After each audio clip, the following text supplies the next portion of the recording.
Wednesday's edition here, the vlog, Culotta and the Prince wrapping up today's show. The Prince, Kevin Mawai, 8-time All-Pro, 8-time Pro Bowler, 16-year vet in the NFL. We talked a ton about Deflategate in hour two as Kev sat in for the entire hour. But we also talked about La'el Collins, and it was good to hear you sign off on where he landed. It looks like he's in a good spot with Dallas and Jerry Jones. Yeah, I think it is. That is a great professional move based on where he wants to be as a professional athlete.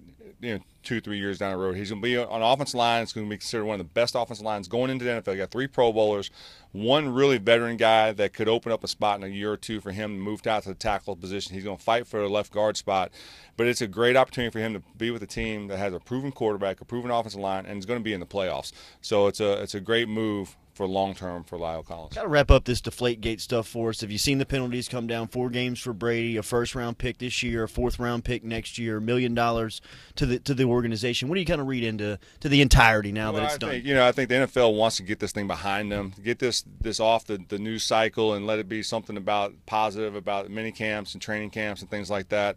Tom Brady's going to appeal it. The appeal process ends tomorrow, and then he's got to go through the appeal hearing, which will happen within the next week.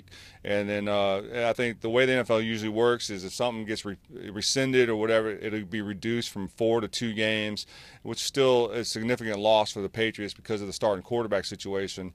As far as the team itself, I think it's a justifiable penalty considering the past precedent that they set with Spygate and with the Bountygate thing with the Saints. You have to hold the team accountable. So, but I think the sooner this gets past NFL, the happier they'll be about it. Jared Foster reinstated with the LSU baseball team, making the trip to South Carolina as the Tigers will start a 3-game series versus the Gamecocks Thursday through Saturday. You and I read it in headlines and second lines. It kind of just mentioned kind of a weird story. Very weird story. And, people you and I talked to over in the program, they Friday afternoon, that's it, he's done. And then something softened Monday morning. Monday media availability, they were not really talking about the situation at all.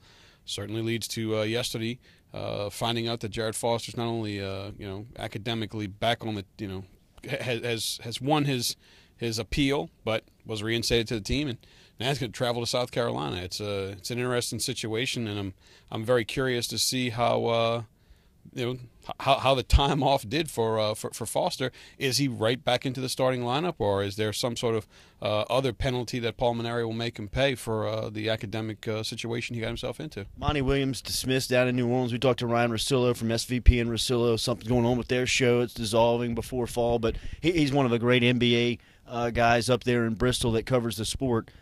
He was fully on board with the news of Monty and didn't necessarily know where they were going or where they were looking to find a replacement. Yeah, and I don't know if anybody does. I know this much. You got one of the best players on the planet, and he's only 21 years old.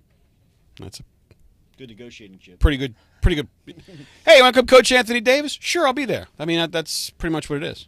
Right. No, I totally agree with you. We heard a little bit from Les Miles, offensive line, was some of the sound bites that we heard. Show today, it was. check out the podcast. Clapp. You're a big fan of Clapp, William Clapp. I do. I like William Clapp, second-generation Tiger. His dad Tommy played back in the late '80s. But I think it said a lot by Les saying that he's one of the 5. So that now is okay. We know who the 5 are. Now, what's the combination in the middle going to be? We already know what the tackle's going to be. I like him. I think he's a big kid, athletic kid, has the smarts to play any of the 3 positions on the inside spot. Starting center is going to be Posick or is going to be Clapp? I think that's the biggest question mark. You heard Prince. Today was loaded. The podcast will be awesome. 1045ESPN.com. Click the on-demand tab. Culotta and the Prince. Catch the sound. You can also get us 7 to 9 a.m. Monday through Friday. It's also Stevie Wonder's birthday, so celebrate his entire catalog. Listen to some Stevie today. Listen to Royalty. See you tomorrow morning.